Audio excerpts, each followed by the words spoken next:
நேரத்திலும் கூட ஆண்டுடைய வார்த்தைகளை தியானிக்க கடந்து செல்கின்ற பொழுது நாம் ஒரு வசனத்தை வாசிப்போம். சங்கீதம் 128 முதலாவது வசனம். சங்கீதம் 128:1. கர்த்தருக்கு பயந்து அவருடைய வழிகளில் நடக்கிறவன் எவனோ அவன் பாக்கியவான். பாக்கியவான் என்று சொன்னால் நம்ம ஒரு பாஷையில சொல்லுகிறதா இருந்தால் கொடுத்து வைத்தவன், புண்ணியம் செய்தவன், ஆசீர்வதிக்கப்பட்டவன். பாக்கியவான் என்ற வார்த்தையின் மூலமாக ஆண்டவர் வெளிப்படுத்துகிற அர்த்தம் என்னவென்றால், ஒரு ஆசீர்வதிக்கப்பட்ட ஒரு வாழ்க்கை, ஒரு மகிழ்ச்சி நிறைந்த ஒரு வாழ்க்கை, ஒரு நிறைவுடைய ஒரு வாழ்க்கை.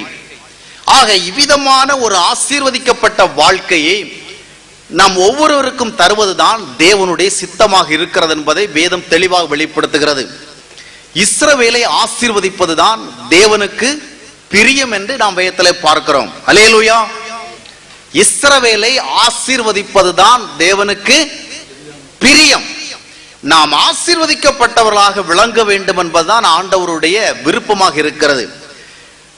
தேவனை விசுவாசிக்கிற நாம் யாவருமே உண்மையாகவே நம்முடைய வாழ்க்கையிலே ஆசீர்வதிக்கப்பட்ட ஒரு ஜீவிதத்தை நாம் எதிர்பார்க்கிறோம் இல்லையா? நம் ஒவ்வொருடைய வாஞ்சையும் விருப்பம் என்னவென்று சொன்னால், இந்த உலகத்திலே நம்முடைய வாழ்க்கை எப்படிப்பட்டதாக இருக்க வேண்டும்? It must be a well blessed life. ஆசீர்வதிக்கப்பட்ட ஒரு வாழ்க்கையாக இருக்க வேண்டும். நம்முடைய வாழ்க்கை மகிழ்ச்சி நிறைந்த ஒன்றாக இருக்க வேண்டும்.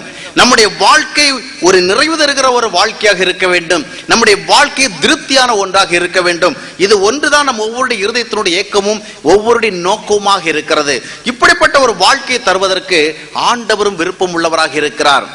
ஆனால் இந்த பாக்கியமான ஒரு வாழ்க்கை எப்படி நம்முடைய வாழ்க்கையில வருகின்றது? இதை நாம் கவனிக்க வேண்டும். எப்பொழுது நம்முடைய வாழ்க்கை மகிழ்ச்சிகரமாக மாறுகிறது? இதற்காக நாம் என்ன செய்ய வேண்டும்? ஒரு மகிழ்ச்சிகரமான இல்லை என்றால் ஆசீர்வதிக்கப்பட்ட ஒரு வாழ்க்கைக்கு வந்து சேருவதற்கு நாம் என்ன செய்ய வேண்டும்? இதை நாம் சிந்தித்து பார்க்க வேண்டும். பல நேரங்களிலும் ஒரு ஆசீர்வாதமான ஒரு வாழ்க்கையை நாம் விரும்புகிற பொழுது அதற்காக என்ன செய்ய வேண்டும் என்ற கேள்வி எழும்புகிறது. அதற்கு நாம் கொடுக்கிற விடை என்னவென்றால், ஜெபிக்க வேண்டும், உபவாசிக்க வேண்டும், ஜெப கூடுகைகளை கலந்து கொள்ள வேண்டும், முன்னணியில் இருக்கிற ஜெப அதாவது தேவ ஊழியர்களுக்கு ஜெப குறிப்புகளை கொடுத்து அவர்கள் மூலமாக ஜெபிக்க வேண்டும். இல்லை என்றால் இன்னும் சில ஸ்தாபனங்களுக்கு ஏதாவது ஒரு அவர்கள் நிர்ணயித்த ஒரு தொகையை கொடுத்து அதன் மூலமாக நமக்கு தேவையான ஆசீர்வாதங்களை பெற்றுக்கொள்ள வேண்டும்.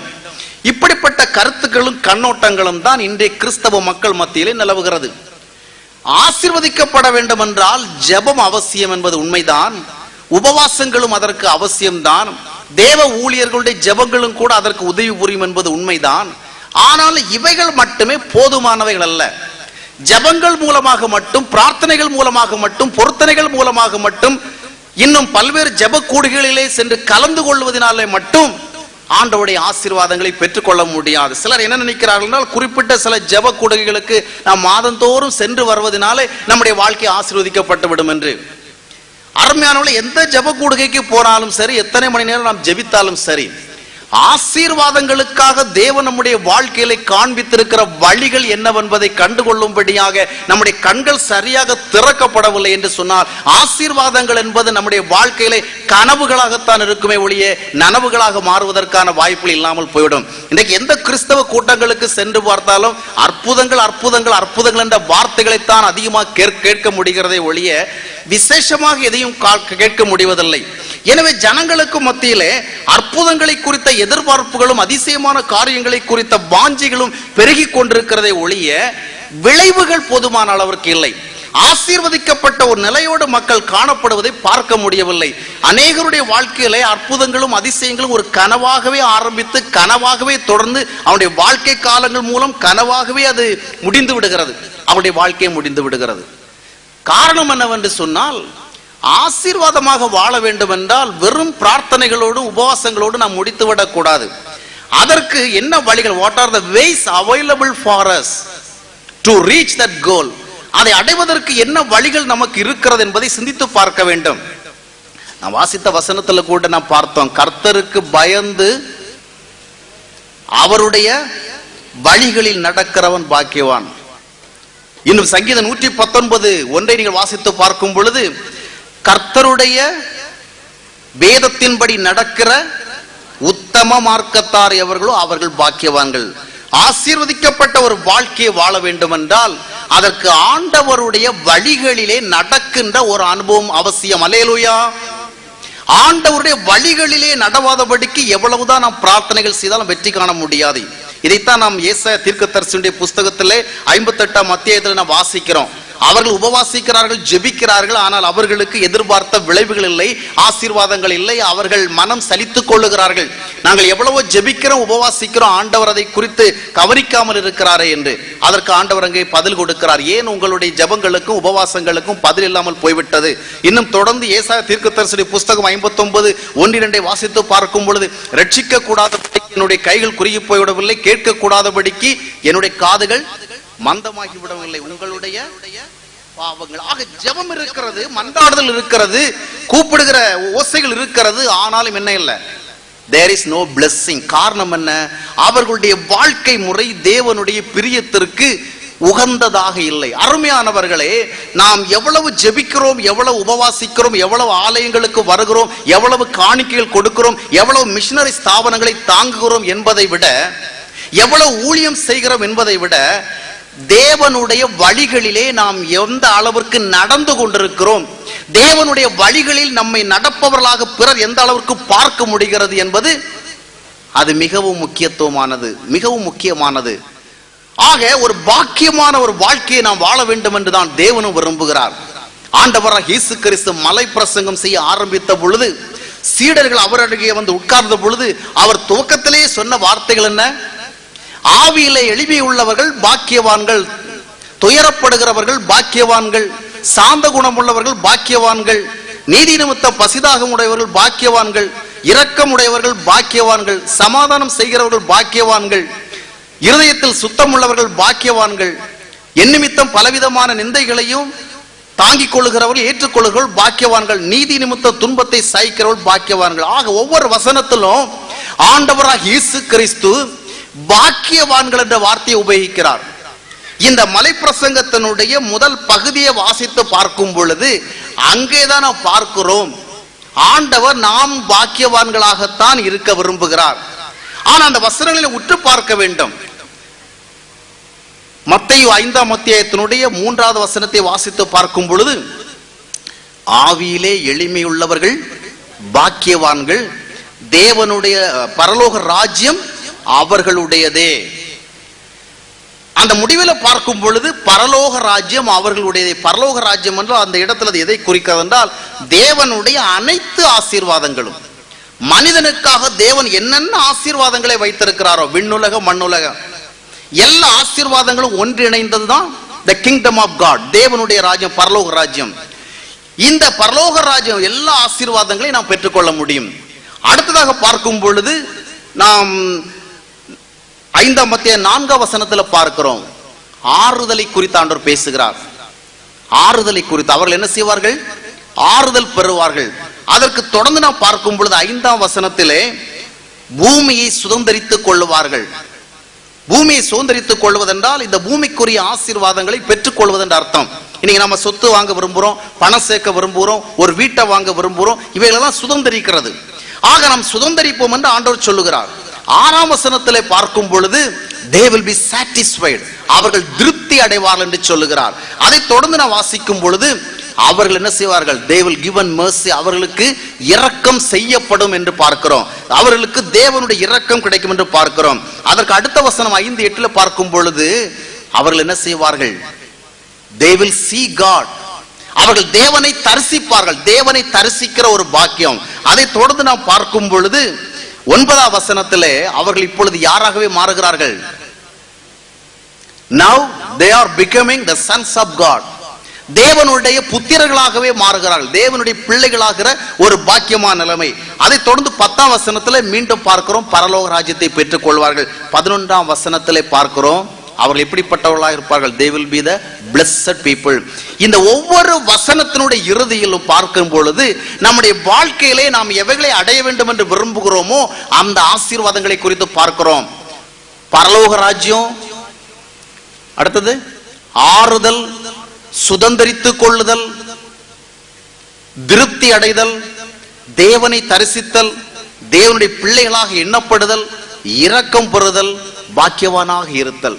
ஆக இந்த உலக வாழ்க்கையில நாம் எவைகளை எல்லாம் எதிர்பார்க்கிறோமோ அவைகளை எல்லாம் ஆண்டவர் தருவதை குறித்து இந்த வசனங்களை பேசுகிறார். இந்த ஆசீர்வாதங்களை தான் நாம் எதிர்பார்க்கிறோம் இல்லையா? We want to be satisfied, திருப்தி அடைய விரும்புகிறோம், அப்படித்தானே? We want to have the mercy of God, தேவனுடைய இரக்கத்தை பெற விரும்புகிறோம் இல்லையா? We want to become the blessed people, ஆசீர்வதிக்கப்பட்ட மக்களாக விரும்புகிறோம். இந்த ஆசீர்வாதங்களை எல்லாம் நாம் பெற்றுக்கொள்வதை குறித்து ஆண்டவர் பேச நல்லா கவனிக்கணும். நாம் பாக்கியவான்களாக இருப்பதை குறித்து ஆண்டவர் பேசுகிறார். ஆனா இந்த பாக்கியங்கள் எல்லாம் நம்முடைய வாழ்க்கையில எப்படி வந்து சேருகிறது என்பதை குறித்த வழிமுறை ஆண்டவர் சொல்லுகிறார். இவைகளெல்லாம் ஜெபத்தினால் மட்டும் வந்துவிடும் என்று ஆண்டவர் சொல்லவில்லை. இந்த ஆசீர்வாதங்களை எல்லாம் நீங்கள் பெறுவதற்கு ஜெபம் செய்தால் மட்டும் போதும் என்று சொல்லவில்லை. என்ன சொல்லுகிறார்? ஒவ்வொரு வசனங்களினுடைய துவக்கம் என்ன சொல்லுகிறது? நீ ஆவியில் எளிமை உள்ளவனாக இருந்தால் என்ன செய்வாய்? பரலோக ராஜ்யத்தை சுதந்திரித்துக் கொள்ளுவாய். நீ ஒரு எளிய மனம் படைத்தவனாக இருப்பாய் என்று சொன்னால் உன்னுடைய வாழ்க்கையிலே தேவனுடைய எல்லா ஆசீர்வாதங்களையும் பெற்றுக் கொள்வாய். நீ துயரப்படுகிற ஒரு மனநிலை உடையவனாக இருந்தால் நீ என்ன செய்வாய்? ஆறுதலை கண்டடைவாய், தேவனுடைய ஆறுதலை பெற்றுக் கொள்வாய். அப்போஸ்தலனாகிய பவுல் கொரிந்தியர்களுக்கு எழுதுகிற பொழுது சொல்லுவார், எங்களிடத்திலே பாடுகள் பெருகுகிறது போல எதுவும் பெருகுகிறது, தேவனுடைய ஆறுதலும் பெருகுகிறது. ஆக ஆறுதலை குறித்து பேசுகிறார். அதற்கடுத்தபடியாக சுதந்திரித்துக் கொள்வதை குறித்து பேசுகிறார். எப்பொழுது நீ சுதந்திரிப்பாய்? இந்த உலக வாழ்க்கையில் எதிர்பார்க்கிற அந்த சந்தோஷமான நிலைகளை எப்பொழுது நீ சுதந்திரித்துக் கொள்ள முடியும்? சாந்த குணமுடையவனாக இருக்க வேண்டும். நீ எப்படிப்பட்டவனாக இருக்க வேண்டும்? சாந்த குணமுடையவனாக இருக்க வேண்டும். அதை தொடர்ந்து பார்க்கும் பொழுது உலக வாழ்க்கையில் நாம் திருப்தி எதிர்பார்க்கிறோம். அந்த திருப்தியை பெறணும்னா ஆண்டவர் காட்டுற வழி என்ன? நீதி நிமித்தம் நீ பசிதாக உடையவனாக இருக்க வேண்டும். தேவனுடைய நீதியை குறித்த ஒரு பசி உன்னுடைய வாழ்க்கையில உருவாக வேண்டும். தேவனுக்கு பிரியமாக வாழ வேண்டுமே என்ற ஒரு எண்ணம் உன்னுடைய வாழ்க்கையிலே ஒரு பசியாக மாற வேண்டும். இன்று பணத்திற்காக நீ பசி அடைகிறாய், பொருளுக்காக பசி அடைகிறாய், உலக மேன்மைகளுக்காக பசி அடைகிறாய், வாழ்க்கையோடு சம்பந்தப்பட்ட சந்தோஷங்களுக்காக நீ தாகம் கொண்டவனாக பசி கொண்டவனாக எப்படியாகிலும் அவர்களை பெற்றுக்கொள்ள வேண்டும் என்ற உணர்வோடு வாழ்ந்து கொண்டிருக்கிறாய். ஆனா ஆண்டவர் சொல்லுகிறார், இவைகள் எல்லாவற்றிலும் நீ தாகம் கொண்டதுனால நீ திருப்தி அடைய முடியாது. நீ திருப்தி அடைய விரும்பினால், if you want to be satisfied in your life, உனக்கு என்ன வேணும்? You must have the thirst and hungry for God's righteousness. தேவனுடைய நீதியை குறித்த ஒரு பசி உனக்கு இருக்கணும். ஆண்டவருடைய சித்தத்தின்படி வாழ வேண்டும் என்பது உன்னுடைய இருதயத்தினுடைய ஒரு வாஞ்சியாக மாறணும். அப்படி மாறுகிற பொழுதுதான் உன்னுடைய வாழ்க்கையில் என்ன வரும்? திருப்தி வரும். தாவீதுனுடைய வாழ்க்கை பாருங்கள், போராட்டம் நிறைந்த வாழ்க்கையாக இருந்த பொழுதிலும் கூட, பல்வேறு விதமான நெருக்கடிகள் உள்ள வாழ்க்கைகளாக இருந்த பொழுதிலும் கூட அவனுடைய வாழ்க்கையில் ஒரு திருப்தி இருந்தது. எனவேதான் அவன் சங்கீதம் 4வது சங்கீதத்தினுடைய கடைசி வசனத்தை வாசித்து பார்க்கும் பொழுது, நான் சமாதானத்தோடு படுத்துக்கொண்டு நித்திரை செய்கிறேன் என்று எழுதுகிறான். ஆனா அவனுடைய மகனாகி சாலமோன் ராஜாவை பார்க்கும் பொழுது, ஏராளமான செல்வங்களுக்கு மத்தியிலே வாழ்ந்தவன், சுகபோகங்களுக்கு நடுவிலே வாழ்ந்தவன், அனுபவிப்பதற்கு அனைத்தையும் பெற்றிருந்தவன், இருந்த பொழுதிலும் கூட அவன் என்ன சொன்னான்? மாயை மாயை, சூரியனுக்கு கீழே நடந்தவைகள் எல்லாவற்றையும் நான் கவனித்து பார்த்தேன், நான் கண்டுகொண்டதெல்லாம் மாயை மாயை, meaningless meaningless, everything is meaningless. எல்லாம் அர்த்தமற்றவைகளாக இருக்கிறது, மாயையாக இருக்கிறது, அவைகள் சஞ்சலமாக இருக்கிறது, எனக்கு அது மனச்சோரை உருவாக்குறது என்று எழுதுகிறான். பாருங்கள், அந்த திருப்தி எட்ட முடியவில்லை. இத்தனை நன்மைகளையும் ஆசீர்வாதங்களையும் தேவனே அவனுடைய வாழ்க்கையில கொடுத்திருந்தும் கூட சாலோமோனுடைய ரிப்போர்ட் என்ன? மாயை, எல்லாம் மாயை. அவனுக்கு கிடைக்காத ஆசீர்வாதம் யாருக்கு கிடைத்தது? அவன் அனுபவித்த அளவிற்கு செல்வங்களை யார் வைத்து அனுபவித்தார்கள்? அவன் திருமணம் செய்த அளவிற்கு யார் திருமணம் செய்தார்கள்? ஆனால் அவனுடைய ஃபைனல் ரிப்போர்ட் என்ன கொடுக்கிறது? எல்லாவற்றையும் கவனித்து பார்த்தேன், கண்டுகொண்டதெல்லாம் என்ன? மாயை, மனதுக்கு சஞ்சலம். எனவேதான் ஆண்டவர் சொல்லுகிறார், பணத்தின் மூலமாக நீ திருப்தி அடைந்து விட முடியாது.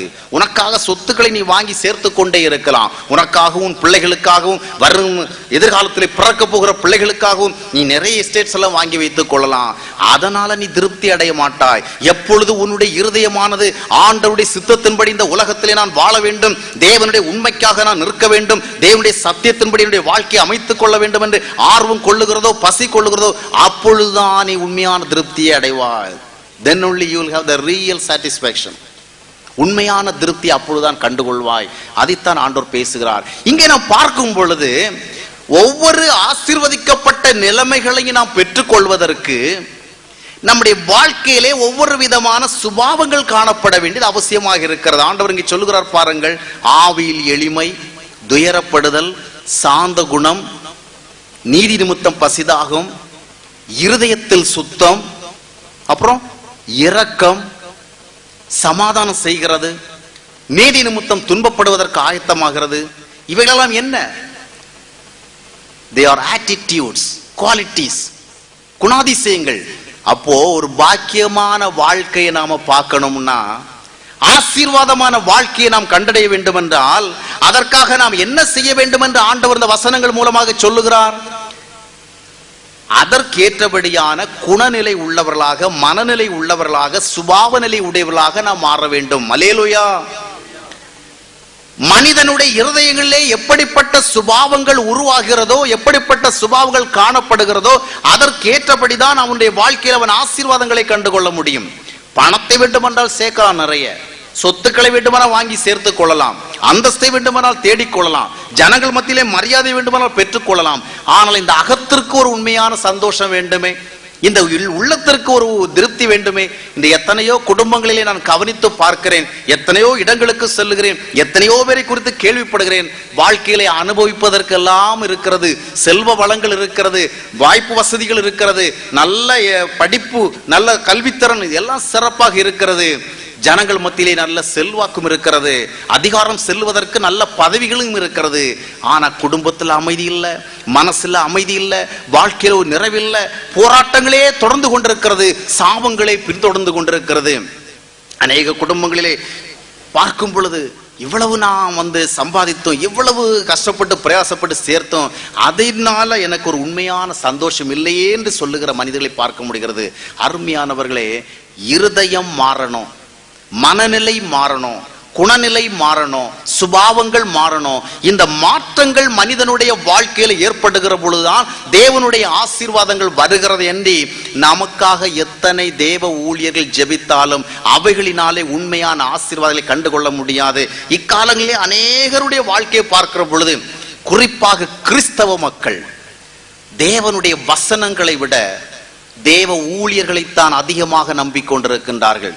தங்களுடைய வாழ்க்கை மேம்பாட்டிற்காக, தங்களுடைய வாழ்க்கை ஆசீர்வாதங்களுக்காக, பிரச்சனைகளிலிருந்து விடுதலை அடைவதற்காக அவர்கள் வேத வசனங்கள் சொல்லுகிற ஆலோசனைகளுக்கு கொடுக்கிற முக்கியத்துவத்தை விட 1000 மடங்கு அதிகமான முக்கியத்துவத்தை தேவ ஊழியர்களுக்கே கொடுக்கிறார்கள். ஒரு குறிப்பிட்ட திட்டத்திற்கு நீங்கள் பணம் செலுத்தினால் உங்களுடைய வியாபாரம் ஆசீர்வதிக்கப்படும் என்று சொன்னால் ஓடோடி சென்று பணத்தை கொடுக்கிறார்கள். ஒரு குறிப்பிட்ட திட்டத்தை சொல்லி இதை இறைவன் கொடுத்தார் என்ற பெயரையும் சொல்லி அதற்காக நீங்கள் பணம் கொடுத்தால் உங்கள் குடும்பம் ஆசீர்வதிக்கப்படும் என்று சொன்னால் ஓடோடி சென்று பணத்தை கொடுக்கிறார்கள். இன்றைக்கு பணத்தை கொடுத்தே ஆசீர்வாதங்களை பெற்றுக் கொள்ளலாம் என்று எண்ணுகின்ற ஒரு தவறான விசுவாச நம்பிக்கை அநேக இடங்களில் உருவாக்கப்பட்டிருக்கிறது. இல்லை அருமையான சகோதரனை சகோதரியை, வஞ்சிக்கப்படாதிருப்போம், ஏமாற்றப்படாதிருப்போம், நம்மை நாமே வஞ்சிக்கப்படுவதற்கு உட்படுத்தாதிருப்போம். வேத வசனங்கள் சொல்லுகிறது, என்னுடைய வாழ்க்கை தேவனுடைய வசனத்திற்கு ஏற்றபடி மாறவில்லை என்று சொன்னால் உண்மையான ஆசீர்வாதங்களை பெற்றுக்கொள்ள முடியாது.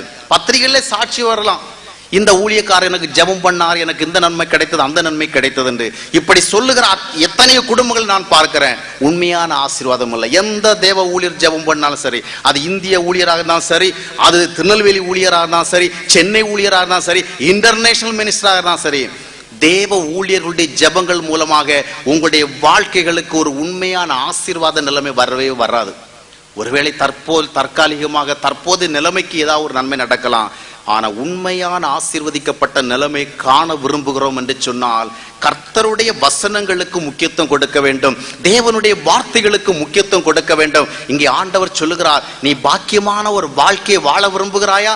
அந்த பாக்கியமான வாழ்க்கையை நீ பெற்றுக்கொள்ளலாம், ஆசீர்வாதமான வாழ்க்கையை நீ பெற்றுக்கொள்ளலாம். இந்த உலகத்தில் நீ தேவனுடைய இரக்கத்தை பெறலாம், திருப்தியை பெறலாம், நீ தேவனுடைய பிள்ளை என்று கருதப்படுகிற நிலைமைக்கு வந்து சேரலாம், தேவனையே நீ தரிசிக்கலாம்.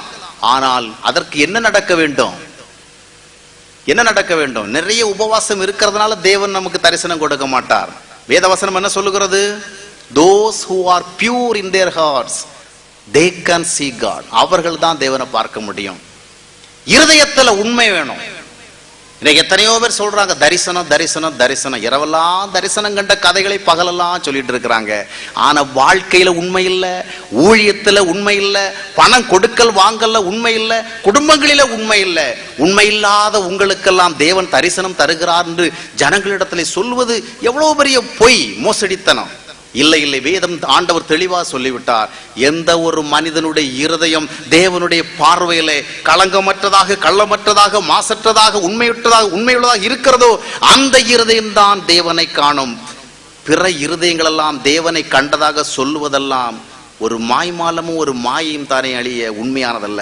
அருமையானவர்களை ஆண்டவர் நமக்கு ஆலோசனை தருகிறார். மகனே மகளே, நீ ஆசீர்வதிக்கப்பட்ட வாழ்க்கையை வாழலாம். உன்னுடைய வாழ்க்கையில் நீ இதுவரையிலும் அடையாத சமாதானத்தை பெற்றுக்கொள்ளலாம், சந்தோஷத்தை பெற்றுக்கொள்ளலாம், தைரியத்தை பெற்றுக்கொள்ளலாம், நிறைவை பெற்றுக்கொள்ளலாம், திருப்தியை பெற்றுக்கொள்ளலாம். இந்த உலகத்திலே நீ ஆசீர்வதிக்கப்பட்ட மகனாக மகளாக நிற்க முடியும். ஆனால் நீ என்னுடைய வசனங்களுக்கு கீழ்ப்படிய வேண்டும். ஆவியில் எளிமை உள்ளவனாக மாறு, துயரப்படுகிறவனாக மாறு, சாந்த குணம் உள்ளவனாக மாறு, இரக்கம் உள்ளவனாக மாறு, சமாதானம் செய்கிறவனாக மாறு, இருதயத்திலே சுத்தம் உள்ளவனாக மாறு. இப்படிப்பட்ட குணாதிசய மாற்றங்கள் மூலமாகத்தான் தேவன் நம்மை ஆசீர்வதிக்கிறார். இன்றைக்கு பார்க்கிற பொழுது பிற மதங்களில் எல்லாம் இருக்கிற நம்பிக்கை என்னவென்றால், குறிப்பிட்ட கஷேத்திரங்களுக்கு சென்று குறிப்பிட்ட அளவுக்கு பணத்தை கொடுத்தால் ஆசீர்வாதம் வந்துவிடும், குறிப்பிட்ட சில கோயில்களுக்கு சென்று வழிபாடு செய்துவிட்டால் ஆசீர்வாதம் வந்துவிடும். அவ்விதமான நம்பிக்கைகள் தான் இன்றைய கிறிஸ்தவ உலக மக்கள் மத்தியிலும் இருக்கிறது. ஒரு சகோதரர் கடை வைத்து நடத்துகிறவர், காலையிலும் மாலையிலும் ஜெபம் பண்ணுவார். கடை திறக்கிற வேளையிலையும் 4 வசனம் வாசித்து ஒரு ஜெபம் செய்து ஆரம்பிப்பார். கடை மூடுற வேளையில கூட ஒரு சின்ன சங்கீதமாக வாசித்து ஒரு ஜெபம் பண்ணி தான் மூடுவார். இப்படித்தான் அவர் டெய்லி செஞ்சிட்டு இருப்பார். ஆனா அவருடைய இருதயத்துல ஏற்பட்ட ஒரு சலிப்பு என்னவென்று சொன்னால், நான் இவ்வளவெல்லாம் டெய்லி ஆண்டவருடைய வசனத்தை வாசிக்கிறேன், ஆண்டவருடைய சமூகத்துல வாக்குத்தத்தங்களை எல்லாம் நினைவு கூர்ந்து ஜெபம் பண்ணுகிறேன், ஆனா என்னுடைய வியாபாரம் ஆசீர்வதிக்கப்படல. என்னுடைய வியாபாரத்துல நான் தொடர்ந்து தொய்வுகளைத்தான் பார்க்கிறேன். நான் டெய்லி ஜெபம் பண்றேன், மிஷனரி ஸ்தாபனங்களுக்கெல்லாம் உதவி செய்யறேன் என்னால் இயன்றதை, ஆனா என்னுடைய வியாபாரம் ஆசீர்வதிக்கப்படல. ஆனா என்னுடைய கடைக்கு எதிர கடை வைத்திருக்கிறான் இன்னொருவன், அவன் காலில் தேங்காய் உடைக்கிறான், சூடம் கொளுத்துறான், ஆனால் அவனுடைய வியாபாரம் ஆசீர்வதிக்கப்பட்டிருக்கிறது, என்னுடைய வியாபாரம் ஆசீர்வதிக்கப்படவில்லை. நான் ஜீவனுள்ள தேவனை நோக்கி ஜெபம் பண்ணுகிறேன், என்னுடைய ஜெபங்களுக்கு பதில் இல்லை. இவருடைய அங்கலாய்ப்பு என்னவென்று சொன்னால், நான் இவ்வளவு ஜெபம் பண்ணுகிறேன், இவ்வளவு வேதம் படிக்கிறேன், இவ்வளவு வாக்குறுதிகள் எல்லாம் நான் நினைவுகூர்ந்து அவைகளெல்லாம் நான் கேட்கிறேன், ஆனால் இந்த நம்பிக்கையில் இருக்கிற எனக்கு ஆசீர்வாதம் இல்லை, ஆனா தவறான நம்பிக்கையில் இருக்கிற எதிர்கடைக்காரனுக்கு அவ்வளவு ஆசீர்வாதம் இருக்கிறதே. ஆனா உண்மை என்ன தெரியுமா, அவங்க மத நம்பிக்கையின் அடிப்படையில் சில காரியங்களை செய்யறாங்க. பிற மதங்களில் நீ தேங்காய் உடைத்து சூடங்குளித்து இப்படிப்பட்ட சில காரியங்களை செய்தா உனக்கு வியாபாரம் நல்லா இருக்கும்னு அவங்க பெற்றோர்கள் சொல்லி கொடுத்துருக்கிறாங்க, அவங்க மத நம்பிக்கை சொல்லுகிறது. கிறிஸ்தவத்தில் பார்க்கும் பொழுது நீ பைபிள் படிச்சு ஜெபம் பண்ணா உனக்கு ஆசீர்வாதம்னு சொல்லி கொடுத்துருக்கிறாங்க. அதனால இவங்க பைபிள் படிச்சு ஜெபம் பண்றாங்க. நீ மிஷனரி ஸ்தாபனத்தை ஆதரித்துன்னா உனக்கு ஆசீர்வாதம் சொல்லி கொடுத்துருக்காங்க. இந்த பெற்றோர்கள் சொன்னது இவங்களும் கேட்டிருக்கிறாங்க, இவங்க இதை செய்யறாங்க. ஒரு விதத்துல பாக்குறவல்ல, அந்த தேங்காய் உடைப்பும் இந்த ஜெபம் செய்யறதும் ஒரே விதத்துல தான் இருக்குது. அதை செய்கிற செயல்கள்ல தான் வித்தியாசமே ஒழிய உணர்வுகள் எல்லாம் ஒன்றுதான். எப்படி சொல்லுகிறேன் என்றால், அவர்களுடைய மத நம்பிக்கையில அவங்க செயல்படுறாங்க, இவங்களுடைய மத நம்பிக்கையில இவங்க செயல்படுகிறாங்க. ஆனா வித்தியாசத்தை ஏற்படுத்துவது எது தெரியுமா, நாம் ஜெபம் செய்கிறோம், வேதத்தை படிக்கிறோம், வாக்குறுதிகள் எல்லாம் உரிமை கொண்டாடுகிறோம், வாழ்க்கையில் எப்படி வாழ்கிறோம்? இந்த கடை வைத்திருக்கிற சகோதரர், நான் இவ்வளவு ஜெபம் பண்ணேன், இவ்வளவு பைபிள் படித்த எனக்கு நல்லது இல்லை அப்படின்னு, நல்லது கிடைக்கவில்லை என்று அங்கலாய்த்தேரே ஒழிய இவ்வளவு பரிசுத்தமாக நான் வாழ்ந்தேன், இவ்வளவு தேவனுக்கு கீழ்ப்படிந்து நடந்தேன் என்று அவரால் சொல்ல முடியும். ஏனென்றால் அவருடைய வியாபார அணுகுமுறையில் உலக பிரகாரமான ஒரு மனிதனுடைய வியாபார அணுகுமுறைகள் வித்தியாசமானது. அவருடைய குணாதிசயங்கள் பிற மதத்தினுடைய குணாதிசயங்களை விட குறைந்த குணாதிசயங்கள். ஜெபம் செய்கிறார், பைபிள் படிக்கிறார், வாக்குறுதிகளை எல்லாம் நம்புகிறார், அவ்வளவுதான். மிஷனரி ஸ்தாபனங்களை தாங்குகிறார். மற்றபடி இவரும் வாயை திறந்தா பொய்யத்தான் சொல்றாரு. உண்மை இல்லாத நிலைமைதான். எதற்கெடுத்தாலும் கோபம் தான், கசப்பு தான், எரிச்சல் தான், வைராக்கியம் தான். ஆக இப்படிப்பட்ட குணாதிசய நிலைமையை வைத்துக் கொண்டு நீ செய்வது ஜெபமாக இருந்தாலும் அந்த ஜெபத்திற்கு தேவனிடத்திலிருந்து ஒரு மரியாதையும் கிடைக்காது. அதுதான் இன்றைக்கு அநேகருடைய வாழ்க்கையில் ஆசீர்வாதங்கள் இல்லை. நான் எவ்வளவோ காணிக்கை கொடுக்கிறேனே, எவ்வளவோ பைபிள் படிக்கிறேனே, எவ்வளவோ ஜெபம் பண்ணுகிறேனே. ஆண்டவர் அதைத்தானே சொன்னார், ஏசாயா தீர்க்கதரிசனி புஸ்தகம் 1ஆம் அத்தியாயத்தினுடைய 10ஆம் வசனத்திலிருந்து 16, 17ஆம் வசனம் வரையில் வாசித்து பார்க்கும் பொழுது அந்த யூதர்களை குறித்த காரியத்தை பார்க்கிறோம். யூதர்கள் சொல்லுகிறார்கள், நாங்கள் பலியிடுகிறோம், பண்டிகை ஆசரிக்கிறோம், ஓய்வு நாட்களை கொண்டாடுகிறோம், ஜெபம் செய்கிறோம், காணிக்கை கொடுக்கிறோம், but we don't have any blessings from God. எங்களுக்கு தேவனது ஆசீர்வாதம் இல்ல. தேவன் பதில் சொல்கிறார் பாருங்கள், உங்களுடைய பலிகளின் திரள் எனக்கு என்னத்திற்கு? உங்களுடைய பண்டிகை ஆசரிப்புகளை எல்லாம் நான் வெறுக்கிறேன். உங்களுடைய ஓய்வு நாள் கொண்டாட்டங்கள் எல்லாம் எனக்கு அருவருப்பாக இருக்கிறது. இனி வீணான காணிக்கைகளை நீங்கள் கொண்டு வர வேண்டாம். இனி நீங்கள் மிகுதியாக ஜெபம் பண்ணினால் நான் கேட்க மாட்டேன். ஆக எவைகளை எல்லாம் மத நம்பிக்கை சார்ந்து அவர்கள் செய்கிறார்களோ, எவைகளெல்லாம் தேவனை பிரியப்படுத்தும் என்ற எண்ணத்தோடு அவர்கள் செய்கிறார்களோ, அவைகளெல்லாம் பார்த்து ஆண்டவர் சொல்லுகிறார், இவைகளெல்லாம் எனக்கு பிரியமில்லை. I am not pleased with all these things. இவைகளெல்லாம் எனக்கு பிரியமில்லை என்று சொல்லுகிறார், அருவருப்பாக இருக்கிறது என்று சொல்லுகிறார். அவங்க மோசே கொடுத்த நியாயப்பிரமாணப்படி ஆண்டுதோறும் பண்டிகை கொண்டாடுறாங்க, ஞாயிறு அந்த ஓய்வு நாள் தோறும் அந்த ஓய்வு நாள் முறைகளை ஆசரிக்கிறாங்க, பலியிடுகிறாங்க, காணிக்கை கொடுக்கறாங்க, ஜெபம் பண்றாங்க. ஆண்டவர் சொல்றாரு, இல்ல இல்ல, இதெல்லாம் எனக்கு விருப்பம் இல்ல, இதெல்லாம் எனக்கு பிரியம் இல்ல சொல்லிட்டு சொல்றாரு பாருங்க. 16, 17 வசனத்தை வாசித்து பார்க்கும் பொழுது, நன்மை செய்ய படியுங்கள், உங்களை கழுவி சுத்திகரித்துக் கொள்ளுங்கள். ஆண்டவர் முதலாவது எதிர்பார்ப்பது என்ன? சுத்திகரிக்கப்பட்ட ஒரு வாழ்க்கை, சுத்தமான ஒரு ஜீவிதம், மனதுல சுத்தம், ஆவியில சுத்தம், எண்ணத்துல சுத்தம், வாழ்க்கை செயல்கள சுத்தம். நீ சுத்தம் இல்லாத ஒரு மனிதனாக இருந்து கொண்டு எவ்வளவு ஜெபம் செய்தால் நான் கேட்பேனோ, நீ பைபிள் படித்தால் நான் அதை மதிப்பேனோ, நீ பலியிட்டால் நான் அதை ஏற்றுக்கொள்வேனோ, நீ காணிக்கை கொடுத்தால் நான் அங்கீகரிப்பேனோ என்று ஆண்டவர் சொல்லுகிறவராக காணப்படுகிறார். அருமையானவர்களே, தேவன் நம்முடைய வாழ்க்கையில் எதிர்பார்ப்பது குணாதிசய ரீதியான ஒரு மாற்றம் உள்ள ஒரு மனம், சுபாவ நிலை மாற்றம் கண்ட ஒரு மனம். இதுதான் ஆன்மீகம். இதுக்காகத்தான் இயேசு கிறிஸ்து உலகத்திற்கு வந்தார். இன்றைய கிறிஸ்தவ ஊழியர்கள் எல்லாம் இயேசு கிறிஸ்து எதற்காக வந்தார் என்றால், அவர் வியாதிகளை குணமாக்குவதற்கும் அற்புதங்களை செய்வதற்கும் வந்தார் என்று சொல்லுகிறார்கள். ஆனா அது சுவிசேஷம் அல்ல. அவர் வந்த நோக்கம் அதுவல்ல. வந்த இடத்தில் இவைகளை எல்லாம் செய்தார். ஆனால் அவர் வந்தது எதற்காக? பாவியான ஒரு மனிதன் என்ன செய்ய வேண்டும்? தேவனுடைய பிள்ளையாக மாற வேண்டும். தேவனுடைய பிள்ளையாக மாறி பரிசுத்தமான ஒரு ஜீவிதத்தை இந்த உலகத்திலே செய்ய வேண்டும். தேவனுக்கு ஒப்பான சாயலை அவன் பெற வேண்டும். தேவனுடைய சாட்சியாக இந்த உலகத்திலே வாழ வேண்டும். இந்த நோக்கங்கள் ஒரு மனிதனுடைய வாழ்க்கையில் நிறைவேற வேண்டும் என்பதற்காக, அதற்கு தேவையான காரியங்களை செய்வதற்குத்தான் ஆண்டவர் வந்தார். எனவேதான் அப்போஸ்தலனாகிய பவுல் தன்னுடைய வாழ்க்கைகளை ஊழியத்தில் ஏராளமான அற்புதங்களை செய்தவர். அந்த அப்போஸ்தலனுடைய நிழலை பார்த்து கூட எத்தனையோ வியாதிகள் அகன்று போயிருக்கிறது, பிசாசுகள் எல்லாம் ஓடி இருக்கிறது. அவ்வளவு அற்புதங்கள் செய்த மனிதன். ஆனாலும் அந்த மனிதன் இயேசு கிறிஸ்து எதற்காக இந்த உலகத்திற்கு வந்தார் என்று சொல்லுகிற பொழுது, பாவிகளை ரட்சிக்க இயேசு கிறிஸ்து உலகத்திற்கு வந்தார். அவர்களிலே நான் யார்? பிரதானமான பாவி. அவர் அற்புதங்களை செய்ய வந்தார் என்று சொல்லவில்லை. ஆனா இன்றைய தலைமுறையிலே வாழ்கிற கிறிஸ்தவ ஊழியர்கள் எல்லாம் இதைத்தான் சொல்லுகிறார்கள். எனவேதான் ஜனங்களுடைய வாழ்க்கையிலே உண்மையான ஆசீர்வாதங்கள் இல்லை. இன்றைக்கு தவறான சுவிசேஷ அறிவிப்புகளும் தவறான போதனை முறைகளும் கிறிஸ்தவ உலகத்திலே பெருகிவிட்டது. பெரும்பான்மையான தேவ ஊழியர்கள் எல்லாம் சுயநல நோக்கம் கொண்டு சார்ந்து செயல்படுவதனாலே ஜனங்களுடைய வாழ்க்கையில என்ன நடக்க வேண்டும் என்ற ஒரு எதிர்பார்ப்பை விட தங்களுக்கு என்ன கிடைக்க வேண்டும் என்ற ஒரு எண்ணங்களிலே மூழ்கி கொண்டிருக்கிறார்கள். எனவே உண்மையான சுவிசேஷத்தை அவர்களுக்கு பிரசங்கிக்கவும் முடியவில்லை, சரியான சத்தியத்தை சொல்லவும் முடியவில்லை. ஏனென்றால் ஜனங்களை பிரியப்படுத்த விரும்புகிறவன் ஒருபோதும் சத்தியத்தை சரியா போதிக்க முடியாது. ஜனங்கள் மூலமாக தங்களுடைய வாழ்க்கை சூழ்நிலையை ஆசீர்வாதமாக மாற்றிக்கொள்ள விரும்புகிற மனிதன் ஒருபோதும் தேவனுடைய காரியங்களை அது இருக்கிற விதமாக சொல்லவே முடியாது. ஏனென்றால் சரியான சத்தியத்தை சொன்னா அங்க பாதிப்புகள் ஏற்படும். அந்த பாதிப்பு இயேசுநாதர் காலத்திலும் இருந்தது, யோவான் ஸ்நானன் காலத்திலும் இருந்தது. யோவான் ஸ்நானன் மட்டும் அற்புதங்களை குறித்து மட்டும் பேசியிருந்தால் அவனை அந்த தினங்களிலே அவர் மிகவும் கௌரவித்திருப்பார்கள். ஆனால் அவன் சத்தியத்தை பேசினா இதுதான் ஆண்டவருக்கு பிரியம், இது பிரியமில்லை என்று சொன்னா, அதனால் அவன் கடைசியில் சிறைச்சாலைக்குள் அடைக்கப்பட்டு அவன் சாக வேண்டிய நிலைமை கூட வந்தது. அருமையானவர்களை, சத்தியம் சார்ந்த விசுவாசத்தை உடையவளாக நாம் காணப்பட வேண்டும். வேதம் நம்முடைய வாழ்க்கையிலே ஒரு சரியான வாழ்க்கை மாற்றம் ஏற்பட வேண்டும் என்று சொல்லுகிறது. இந்த வாழ்க்கை மாற்றத்திற்கு நேராக நாம் வந்துதான் தேவனுடைய ஆசீர்வாதங்களை பெற முடியும். எனவேதான் ஆண்டவர் ஒரு மனிதனை ஆசீர்வதிப்பதற்கு முன்பாக, ஒரு மனிதனை உண்மையான ஆசீர்வதிக்கப்பட்ட மனிதனாக மாற்றுவதற்கு முன்பாக அவனுடைய வாழ்க்கையை அவர் தம்முடைய சித்தத்துக்கு ஏற்றபடியாக மாற்றுகிறார். அல்லேலூயா. ஒரு மனிதனுடைய இருதயத்தை தொட்டு அவனுடைய குணங்களை, சுபாவங்களை மாற்றுகின்ற வேலையை செய்கிறார்.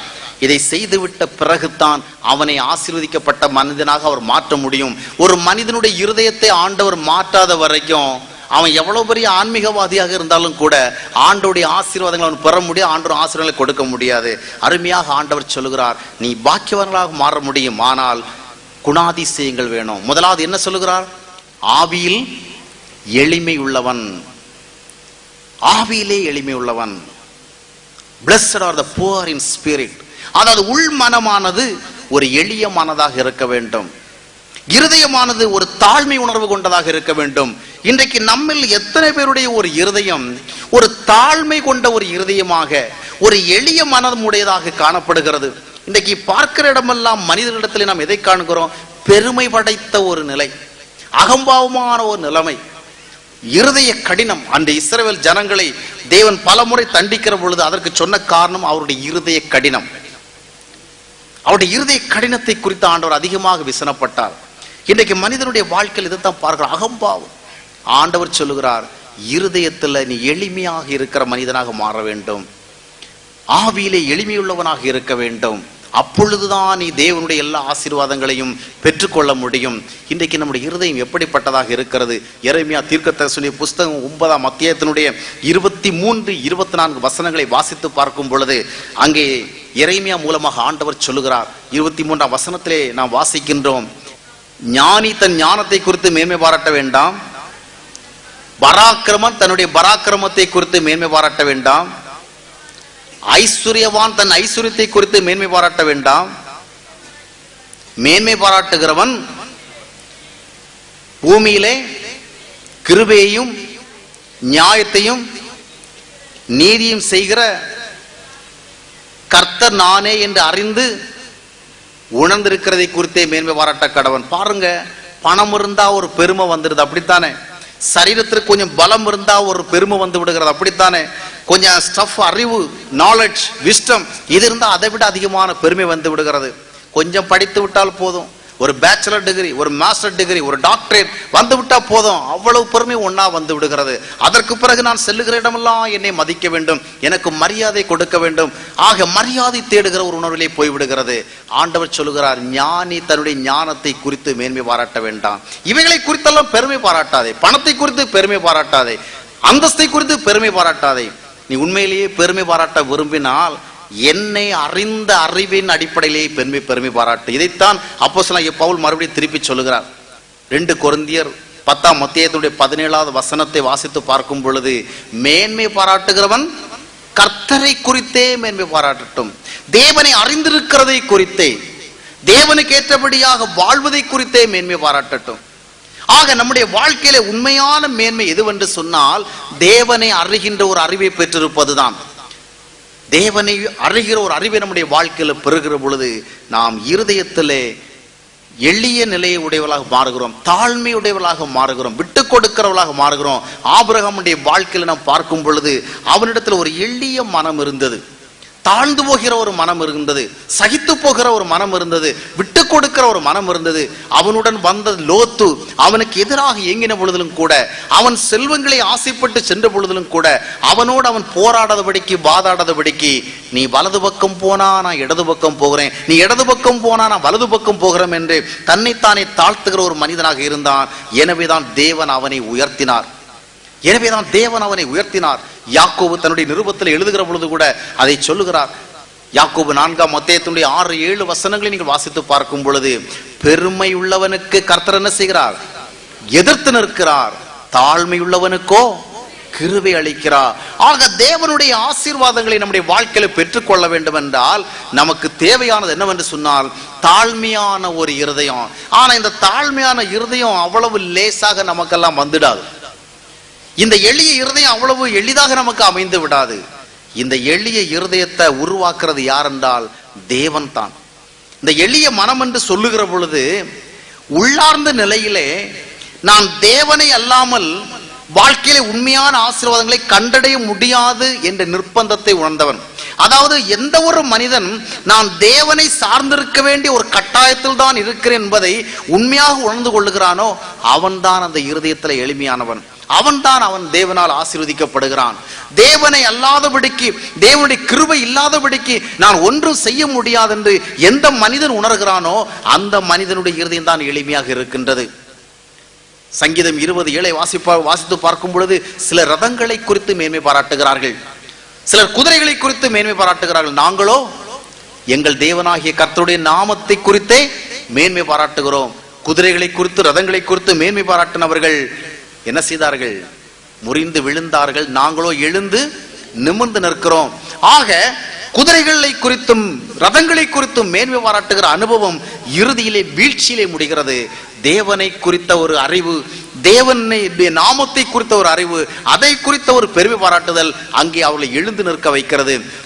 தாவீது ஒரு சாதாரண சிறு கவன் கற்களை கொண்டு அவன் ஒரு பெரிய கோலியாத்தை வீழ்த்தினான். அதற்கு ஒரே ஒரு காரணம் என்னவென்று சொன்னால், அவன் தேவனை முற்றிலுமாக சார்ந்திருந்ததுதான்.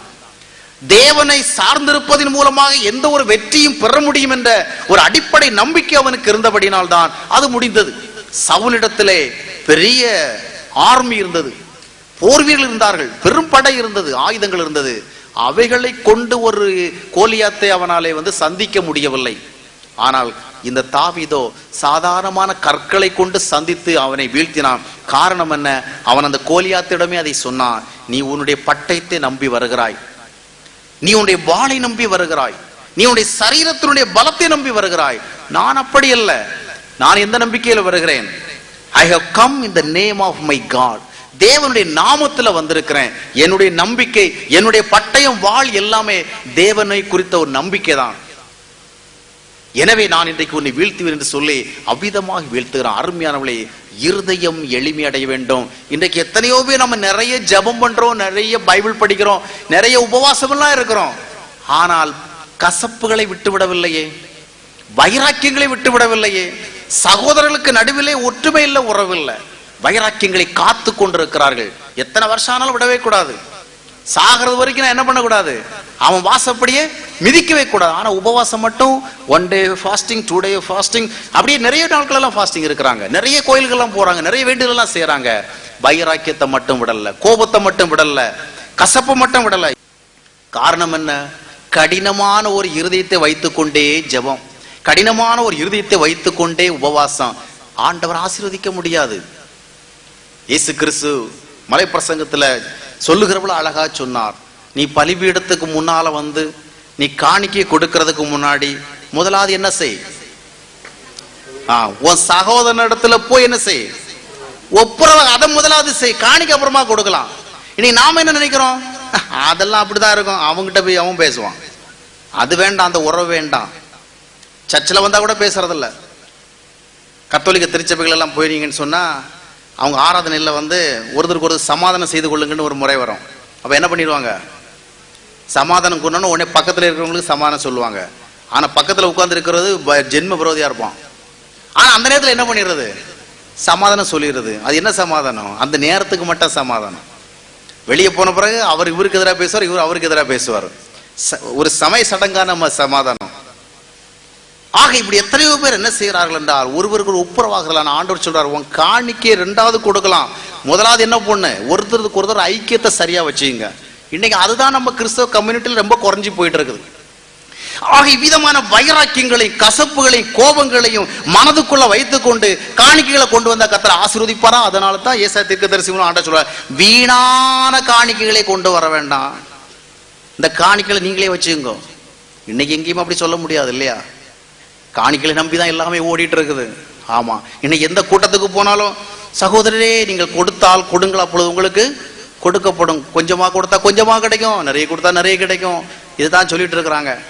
ஆமா, எங்க போனாலும் மக்கள் கொடுக்கிற அளவு பொறுத்து தான் ஆண்டவர் ஆசீர்வதிக்கிறாருங்கிற மாதிரி ஒரு சித்தாந்தத்தை உருவாக்கி விட்டுருக்கிறாங்க. ஆனா ஆண்டவர் சொன்னார், காணிக்கை கொடுக்கறதுக்கு முன்னாடி முதலாவது போய் அண்ணன் தம்பிக்கு இடையில இருக்கிற உறவை சரி பண்ணு. வருஷா வருஷம் பண்டிகை ஆசரிக்கிற நல்லதான், ஆனா ஆசரிக்கிறதுக்கு முன்னாடி நாம ஒருத்தருக்கு ஒரு ஐக்கியமா இருக்கிறோமா? சபையின் சம்பந்தமா ஒரு பண்டிகை ஆசரிக்கிறோம்னாலே சபை என்றால் என்ன? அது ஐக்கியத்தினிடம் இல்லையா? உறவு, அன்பு, ஐக்கியம், இதான் சபை. இந்த நிலைமைகள் எல்லாம் இருக்கிறதா? அன்பு வாழ்கிறதா? உறவு வாழ்கிறதா? ஐக்கியம் வாழ்கிறதா? ஒருவருக்கு ஒரு நல்ல மனோபாவங்கள் வாழ்கிறதா? இதுதான் முக்கியம். இதை நம்ம சரி பண்ணாலே ஒரு பெரிய பண்டிகை ஆசரிப்பு தான். ஆக இவ்விதமாக நம்முடைய இருதயத்துல நாம ஒரு கடின உணர்வை வைத்துக் கொண்டு எவ்வளவுதான் ஆண்டவருடைய சமூகத்துல ஜெபித்தாலும் ஆசீர்வாதங்களை பெற்றுக்கொள்ள முடியாது. ஆண்டவர் சொல்கிறார், ஆவியில எளிமை வேணும். உன்னுடைய இருதயம் தாழ்மையுடையதாக இருக்கணும், தாழ்ந்து போகணும். வேதத்துல பார்க்கிறோம், அவர் ஆண்டவர் இயேசு கிறிஸ்து தேவனுக்கு சமமாக இருந்த பொழுதிலும் கூட தம்மை தாமே தாழ்த்தி மனுஷரூபமாக என்ன செய்தார்? வெளிப்பட்டார் இல்லையா? தம்மை தாமே அவர் தாழ்த்தினார். அதனால்தான் தேவன் என்ன செய்தார்? வானோர் பூதலத்தில் உள்ளோர் பூமியின் கீழே எல்லோரும் வணங்கும்படி என்ன செய்தார்? அவரை உயர்த்தினார். அருமையானவர்களே, ஆவியில எளிமை உள்ள ஒரு மனமாக மாற வேண்டும். அந்த மனநிலை உருவாக வேண்டும் என்றால் ஆண்டவருக்கு நம்முடைய இருதயத்திற்கு உள்ள இடம் கொடுக்கணும். ஆண்டவரை போய் கோயில்ல தரிசிக்கிறது இல்ல, அந்த தரிசிக்கிற ஆண்டவர் நம்முடைய உள்ளத்துக்கு உள்ள கொண்டு வரணும். கொண்டு வந்து இந்த இருதயத்தை மாற்றணும். தொடர்ந்து ஆண்டவர் சொல்லுகிற பொழுது, துயரப்படுகிறவர்கள் பாக்கியவான்கள். துயரப்படுகிறவள், துக்கப்படுகிறவள். இன்னைக்கு ஏதாவது ஒரு வீட்டில் போயிட்டு அவங்க துக்கத்தில் உட்கார்ந்துருக்கிறாங்க, துயரத்தில் உட்கார்ந்துருக்கிறாங்க, சங்கடத்தில் உட்கார்ந்துருக்கிறாங்க. அவங்க கிட்ட போய், நீங்க ரொம்ப துயரத்தில் இருக்கிறீங்கல்ல, அப்ப நீங்க ரொம்ப ஆசீர்வதிக்கப்பட்டவங்க, ரொம்ப சந்தோஷமானவங்க, கர்த்தர் உங்களை எவ்வளவோ ஆசீர்வதித்திருக்கிறார், உங்களுக்கு எவ்வளவு துயரம் இருக்கு அப்படின்னு சொன்னா எப்படி இருக்கும்? எப்படி இருக்கும்? சந்தோஷமா இருக்குமா? வெளியே வர்றது கொஞ்சம் சங்கடமா இருக்கும். நான் பட்டுட்டு இருக்கிற கஷ்டம் பத்தாதுன்னு அது வேற நீ அதை ஒரு ஆசீர்வாதம்னு சொல்றியா? ஆனா ஆண்டவர் என்ன சொல்றாரு? துயரப்படுகிறவர்கள் பாக்கியவான்கள். ஏனென்றால் துயரப்படுவதன் மூலமாக ஆண்டவருடைய ஆறுதலை பெற்றுக்கொள்ள முடியும். ஆனால் இந்த உலகத்துல நம்ம அநேக காரியங்களுக்காக துயரப்படுகிறோம், பிரச்சனைகளின் விளைவாக துயரப்படுகிறோம், சில காரியங்களை எதிர்பார்த்து அவைகள் நமக்கு கிடைக்காமல் போனதற்காக துயரப்படுகிறோம், பல்வேறு வாழ்க்கையில கனவுகளை வளர்த்து கொண்டு அந்த கனவு நிறைவேறாத காரணத்தினாலே துயரப்படுகிறோம், ஏமாற்றங்களின் விளைவாக துயரப்படுகிறோம். ஆனால் துயரப்பட வேண்டிய ஒன்று இருக்கிற, அதற்கு துயரப்படுகிறோமா? எதற்கு துயரப்படணும்? நம்முடைய வாழ்க்கையில் இருக்கிற தவறுகளை குறித்து, குறைவுகளை குறித்து, குற்றங்களை குறித்து துயரப்படுகிறோமா? தேவனுக்கு முன்பாக நம்முடைய வாழ்க்கை சரியில்லை என்பதை உணர்த்தப்படுகிற பொழுது அதற்காக நாம் மனஸ்தாபப்படுகிறோமா? கெட்டகுமாரனுடைய வாழ்க்கையில அவன் பன்றிகள் தின்னுகிற தவிட்டை கூட பெற்றுக்கொள்ள முடியாத ஒரு நிர்பந்த நிலைக்கு வந்து சேருகிறான். கேவலம் பன்றி சாப்பிடுகிற ஒரு உணவு கூட இவனுக்கு கிடைக்கல. பன்றி சாப்பிடுகிற உணவை உண்பதற்கே இவன் ஆயத்தமான, அது கூட அவனுக்கு கிடைக்கல. அப்படிப்பட்ட ஒரு தாழ்வான நிலைமையில இருந்த அந்த கெட்டகுமாரன் கொஞ்ச நேரத்துல எப்படிப்பட்ட நிலைமை வருகிறான்? ஒரு பெரிய எக்ஸால்டட் பொசிஷனுக்கு வர்றான். ரொம்ப உயர்த்தப்பட்ட ஒரு நிலைமை. அவ்வளவு உயரமாக அவன் உயர்ந்த நிலைமைக்கு வருகிறான், ஆசீர்வதிக்கப்படுகிறான். ஒரு பெரிய மகிழ்ச்சி உருவாகிறது. இதற்கு காரணம் என்ன? அவன் தன்னுடைய தவறை உணர்ந்தான், தன்னுடைய பாவங்களை உணர்ந்தான். பன்றிகள் தின்கிற தவிட்டை தின்கிற அளவிற்கு என்னுடைய நிலைமை தரம் குறைந்து போறதற்கு காரணம் என் தகப்பனை விட்டு விலகி வந்ததான் என்று சொல்லி அவன் துயரப்பட்டான், துக்கப்பட்டான். எனவே அவனுக்கு ஒரு பெரிய ஆறுதல் காத்திருந்தது. அல்லேலூயா. பாவங்களுக்காக மனஸ்தாபப்படணும், குறைவு குற்றங்களுக்காக மனஸ்தாபப்பட வேண்டும், தேவனுக்கு விரோதமான காரியங்களுக்காக நாம் கண்ணீர் விட்டு அழ வேண்டும். அப்பொழுதுதான் உண்மையான தேவ ஆறுதல் வரும். இன்றைக்கு அநேகர் தங்களுடைய வாழ்க்கை கஷ்டங்களுக்காக கண்ணீர் விடுகிறதை பார்க்க முடிகிறது. தங்களுடைய வாழ்க்கையில் நெருக்கடிகள் வருகிற பொழுது, ஆண்டவரே நான் இவ்வளவாக வேதனைப்படுகிறேனே, என் கண்ணீரை துடையும் என்று சொல்லி கெஞ்சுகிறதை பார்க்க முடிகிறது. அநேக குடும்பங்களில் கண்ணீர் கண்ணீர், தேவ சமூகத்தில் ஜெபத்தில் கூட கண்ணீர் வடிக்கிறார்கள். ஆனாலும் ஆறுதலை கண்டடையவில்லை. அதற்கு ஒரு முக்கியமான காரணம் என்னவென்றால், வாழ்க்கை பிரச்சனைகள் அவர்களை வருத்தினதினாலே கண்ணீர் விடுகிறார்கள் என்று தாங்கள் தேவனுக்கு எதிராக வாழ்ந்து கொண்டிருக்கிறதை குறித்து கண்ணீர் விடவில்லை, தேவனுக்கு எதிராக செய்த தவறுகளை குறித்து கண்ணீர் விடவில்லை, தங்களுடைய துயர நிலைகளை குறித்து அந்த ஒரு பரிதாபத்தில் தான் கண்ணீர் விடுகிறார்கள். என்றைக்கு என்னுடைய தவறுக்காக நான் கண்ணீர் விடுகிறேனோ அப்பொழுதுதான் என்னுடைய வாழ்க்கை சூழ்நிலைகளுக்கு மத்தியிலே கண்ணீர் விடுகிற நிலை வருகிற பொழுது ஆண்டவரின் கண்ணீரை துடைப்பார். அல்லேலூயா. ஆண்டவர் தேற்றுவார். சங்கீதக்காரனாகிய தாவீது தன்னுடைய வாழ்க்கையில் ஒரு தவறு நிகழ்ந்த பொழுது அதை நாத்தான் என்ற தீர்க்கதரிசி வழியா தேவன் சுட்டி காட்டின பொழுது அந்த தவறுக்காக மனஸ்தாபப்பட்டு கண்ணீர் விட்டு கதறினான். ஒரு ராஜா என்கிற நிலைமையிலே அவன் இருந்த பொழுதிலும் கூட அவன் ஒரு அகம்பாவம் பிடித்தவனாகவோ நான் செய்தது சரிதான் என்று சொல்லுகிறவனா இராதபடிக்கு இறங்கி வந்து ஆண்டவரே என்னை மன்னியும் என்று கெஞ்சினான். தகப்பனே, எங்க போனாலும் இந்த பாவம் தான் என் கண்களுக்கு முன்பாக தெரிகிறது, என்னை ஈசோப்பினாலே சுத்திகரியும் ஆண்டவரே, அந்த இரட்சணியத்தின் சந்தோஷத்தை எனக்கு தாரும் ஆண்டவரே, இந்த பரிசுத்தாவை என்னை விட்டு எடுத்து விடாதிரும் ஆண்டவரே. give me back the salvation, give me back the joy of salvation, அதை எனக்கு திரும்ப தாரும் என்று ஆண்டவருடைய சமூகத்துல கண்ணீர் விட்டான். எனவேதான் தேவன் அவனுடைய வாழ்க்கை பாதைகளில் எல்லாம் அவனுக்கு கூட இருந்து அவனை தேற்றினார். அல்லேலூயா. எந்த ஒரு மனிதன் தேவனுக்கு முன்பாக செய்த தவறுகளை குறித்தும் குற்றங்களை குறித்தும் வேத வசனங்களுக்கு விரோதமாக வாழ்ந்ததை குறித்தும் கண்ணீர் விடுகிறானோ அவனுடைய வாழ்க்கையின் கண்ணீரைத்தான் ஆண்டவர் துடைப்பார். அல்லேலூயா. துயரப்படுகிறவர்கள் பாக்கியவான்கள்.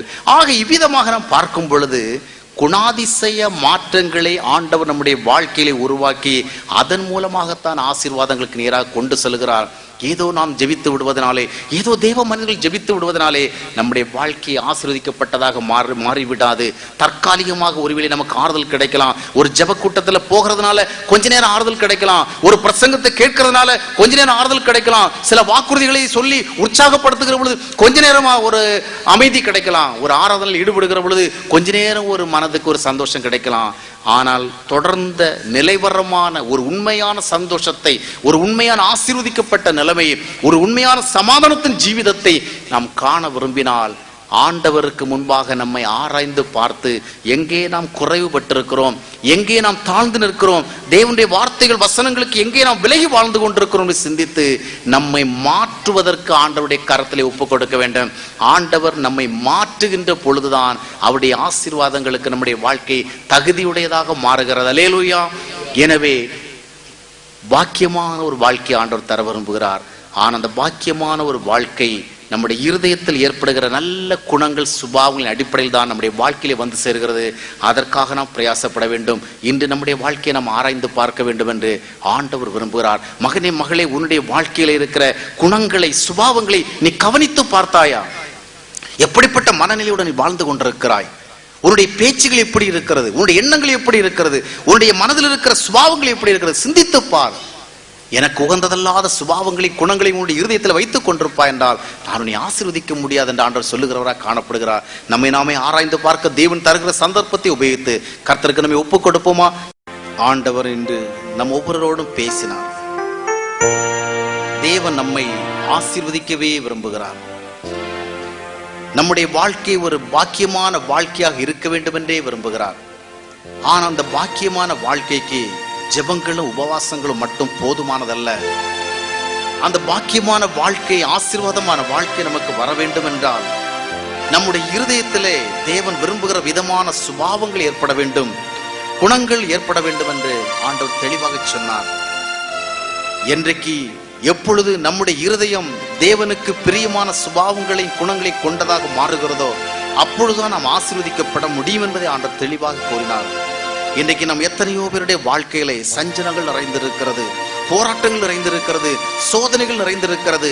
ஆறுதலை தேடியும் கண்டடைய முடியாத ஒரு நிலைமை, நம்பிக்கையை தேடியும் அந்த நம்பிக்கையை பெற்றுக்கொள்ள முடியாத நிலைமை, நம்பிக்கையை பெற்றுக்கொண்டிருந்தாலும் கூட அந்த நம்பிக்கை நிலைவரமாக இல்லாத ஒரு நிலைமை.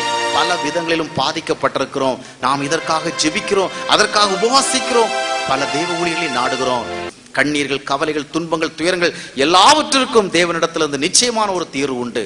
ஆண்டவர் உங்களை கைவிடாமல் நடத்துவார், நிச்சயமாக உங்களை உயர்த்துவார், உங்களுடைய வாழ்க்கையில் ஒரு புதிய அத்தியாயத்தை உருவாக்குவார். நீங்கள் தைரியமாக இருக்கலாம், நீங்கள் சந்தோஷமாக வீடுகளுக்கு திரும்பி செல்லலாம்.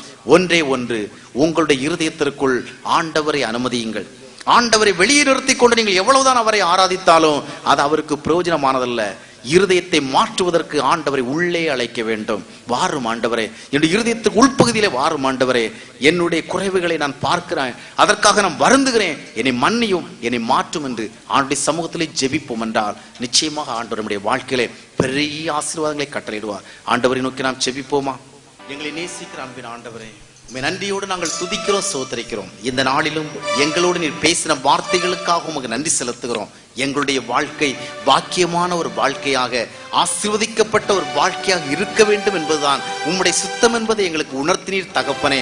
ஆனால் இந்த வாழ்க்கையை நாங்கள் கண்டடைவதற்கு ஆண்டவரை எங்களுடைய இருதயத்தினுடைய சுபாவங்கள் எல்லாம் மாற்றம் அடைய வேண்டும் என்ற உம்முடைய ஆவிக்குரிய விதியை எங்களுக்கு தெரிவித்தே தகப்பனே. பல நேரங்களில் நாங்கள் அதிகமாக ஜெபித்தோம், அதிகமாக உபவாசித்தோம், அநேகரிடத்தில் எங்களுக்காக ஜெபிக்க கேட்டோம். ஆனால் எங்களுடைய இருதயத்தினுடைய உள்பகுதியிலே நாங்கள் வைத்திருக்கிற தவறான குணங்களை, சுபாவங்களை குறித்து கவலையற்றவர்களாக போய்விட்டோம். இந்த இரவில் எங்களோடு நீர் பேசி உணர்த்தினீர் தகப்பனே. இந்த வார்த்தைகளுக்கு நாங்கள் செவி கொடுக்கும்படியா எங்களை ஏவுநீர் ஆண்டவரே. கர்த்தாவே, உம்மை ஸ்தோத்திரிக்கிறோம் ஆண்டவரே. இந்த இரவில் நீர் விரும்புகிறபடியாக எங்களுடைய வாழ்க்கையை ஆசீர்வதிக்கப்படத்தக்கதாக தெய்வமே நீர் எங்களுடைய இருதயத்திற்குள்ளாக ஆழமாக வந்து கிரியை செய்வீராக. எந்த இருதயத்திலே கோபமும், எந்த இருதயத்திலே எரிச்சலும், எந்த இருதயத்திலே கசப்பும், விரோதமும், பணாசையும், பொருளாசையும், வெறுப்புகளும் நிறைந்திருக்கிறதோ அந்த இருதயங்களுக்குள்ளாம் ஆண்டுடைய வல்லமை இறங்கி ஆண்டவரே ஒரு பரிசுத்தத்தை உருவாக்க வேண்டும் என்று செபிக்கிறோம். எல்லா ஆகாத குணங்களும், எல்லா அக்கிரமமான சுபாவங்களும், எல்லா தவறான மனநிலைகளும் இன்றைய தினத்தில் ஓட்டி போகும்படியாக ஆண்டவர் உதவி செய்வீராக. ஒவ்வொரு இருதயத்தையும் நீர் ஆளுகின்ற ஒரு சிங்காசனமாக மாற்றுவீராக ஆண்டவரே. நீர் தங்குகிற ஒரு இடமாக மாற்றுவீர் ஆண்டவரே. கவலையோடு வந்த மக்களுக்கு, கண்ணீரோடு வந்த மக்களுக்கு தேவன் ஒரு ஆறுதலை கொடுக்க வேண்டும்படியாக செபிக்கிறோம் ஆண்டவரே. தங்களுடைய இருதயத்தின் நாளிலும் பரிபூர்ணமாக உம்முடைய கரத்தில் ஒப்பு கொடுத்து தங்களுடைய குறைவுகளுக்காக, குற்றங்களுக்காக மனஸ்தாபப்பட்டு உம்முடைய ஆளுகை பூர்ணமாக தங்களிடத்தில் ஏற்றுக்கொள்ளுகிற மனநிலையை ஒவ்வொருவருக்கும் கொடும் ஆண்டவரே. பலவிதமான வாழ்க்கை போராட்டங்களிலே, கஷ்டங்களிலே, கவலைகளிலே, மன துயரங்களிலே வந்திருக்கிற அருமையான சகோதரர்களுக்காக, சகோதரிகளுக்காக ஜெபிக்கிறோம் ஆண்டவரே. குடும்பங்களில் எத்தனை போராட்டங்கள், எத்தனை கண்ணீர், எத்தனை இரவுகள் நிம்மதியற்றதாக போய்கொண்டிருக்கிறது, எத்தனை நாள் வாழ்க்கை அமைதியற்றதாகவே தொடர்ந்து கொண்டிருக்கிறது தகப்பனே. இந்த நாளிலே உம்முடைய வார்த்தையை கேட்ட ஒவ்வொருவரும் ஆண்டவரே ஆசீர்வதிக்கப்படுவதற்கு எவைகளை நீர் செய்ய வேண்டுமோ அவைகளில் தயவாக செய்யும்படியாக நாங்கள் உம்முடைய சமூகத்திலே கெஞ்சுகிறோம் ஆண்டவரே. அதற்கு இருக்கிற எல்லா தடைகளும் ஆண்டவராக இயேசு கிறிஸ்து நாமத்தினாலே நீங்கி போக வேண்டும், அகற்றப்பட வேண்டும்படியாக செபிக்கிறோம். எல்லா பிசாசின் கிரிகளும் உடைக்கப்படுவதாக, ஒழிக்கப்படுவதாக ஆண்டவரே. ஒவ்வொரு குடும்பங்களிலும் சமாதானம் உட்பிரவேசிக்கட்டும் ஆண்டவரே. வியாதிகளோடு, பலவீனத்தோடு, பலவிதமான சுகவீனங்களோடு வந்திருக்கிற ஒவ்வொருடைய வாழ்க்கையிலும் ஆண்டவர் இன்றைய தினத்திலும் கூட ஒரு அற்புதமான காரியத்தை செய்யும் ஆண்டவரே. உம்முடைய வல்லமை ஒவ்வொரு சரீரங்களுக்குள்ளாகவும் கடந்து சென்று தகப்பனே ஒரு அற்புத சுகத்தை உருவாக்க வேண்டும் என்று செபிக்கிறோம். ஆவியிலும், ஆத்மாவிலும், சரீரத்திலும் இன்றைய தினம் உம்முடைய மக்கள் விடுதலையாக்கப்பட ஆண்டவர் உதவி செய்வீராக. சமாதானத்தை, சந்தோஷத்தை தங்களுடைய வாழ்க்கையை பெற்றுக்கொண்ட ஒரு நிறைவோடு உம்முடைய மக்கள் கடந்து செல்ல, தொடர்ந்து உம்மோடு அவர்கள் இணைந்து வாழ, உமக்கு பிரியமாக வாழ ஆண்டவர் அவர்களை பொறுப்பெடுத்துக் கொள்வீராக. இந்த வார்த்தைகளை கேட்பதற்காக இங்கே கூடி வந்த மக்களையும், ஒலிபெருக்கி வாயிலாக இந்த வார்த்தைகளை கேட்டுக்கொண்டிருக்கிற ஒவ்வொருவரையும் ஆண்டவர் ஆசீர்வதியும். இந்த பாவம் என்னை விட்டு நீங்கவில்லையே, இந்த குற்றத்தை என்னை விட்டு மாற்ற முடியவில்லையே, நான் தவறாக போய்கொண்டிருப்பதை உணர முடிகிறது, ஆனால் என்னால் அதை தடுக்க முடியவில்லை, இவ்விதமாக எண்ணிக்கொண்டிருக்க அநேகர் உண்டு கர்த்தாவே. தவறான பழக்கங்களுக்காக, தவறான உறவுகளுக்காக தங்களுடைய வாழ்க்கையை நாசப்படுத்திக் கொண்டிருக்க அநேகர் உண்டு தகப்பனே. அவர்களை ஆண்டவர் இந்த இரவிலே மாற்றுவீராக. உம்முடைய பரிசுத்த ஆவி கடந்து செல்லுகிற பொழுது ஒவ்வொரு இருதயமும் மாற்றம் பெறும் என்று நாங்கள் விசுவாசிக்கிறோம் ஆண்டவரே. அந்த வல்லமை இன்றைக்கு ஒவ்வொரு இருதயங்களையும் ஆட்கொள்ள வேண்டும் என்று செபிக்கிறோம். இனியும் தவறுகளிலே தொடராதபடிக்கு, தவறான வாழ்க்கையிலே, தவறான உறவுகளை தொடராதபடிக்கு தடுத்து ஆட்கொள்ள வேண்டும் என்று செபிக்கிறோம். தெய்வ சமாதானமும் சந்தோஷமும், தெய்வத்தினுடைய ஆறுதலும் ஆதரவும் ஒவ்வொரு இருதயங்களுக்கும் கிடைப்பதாக ஆண்டவர் தாமே உம்முடைய கரத்தினாலே தொட்டு ஆசீர்வதித்து இந்த இடத்திலிருந்து உம்முடைய மக்களை அழைத்து செல்வீராக. ஆண்டவராக இயேசு கிறிஸ்து நாமத்திலே எல்லா விண்ணப்பங்களுடைய பாதத்தில் வைக்கிறோம் பிதாவே, ஆமென். இந்த தேவ செய்தி உங்களுக்கு மிகவும் ஆசீர்வாதமாய் இருந்திருக்கும் என்பது நிச்சயம். இது போன்ற வல்லமையான தேவ செய்திகள் அடங்கிய விசிடிக்களை பெற்றிட எங்களோடு தொடர்பு கொள்ளுங்கள். மேலும் சகோதரர் சாம்சன் பால் ஆண்டுதோறும் வெளியிடுகின்ற தினசரி தியான நூல்கள், பல்வேறு தலைப்புகளில் ஆவிக்குரிய புத்தகங்கள் மற்றும் மாத இதழ் போன்றவை தொடர்பான விபரங்களுக்கு இன்றே எங்களை அணுகுங்கள். தொடர்பு முகவரி: சகோதரர் சாம்சன் பால், 126 முத்தையா முதலியார் வீதி, பாண்டிச்சேரி 605003, இந்தியா. தொலைபேசி எண் 041322360442.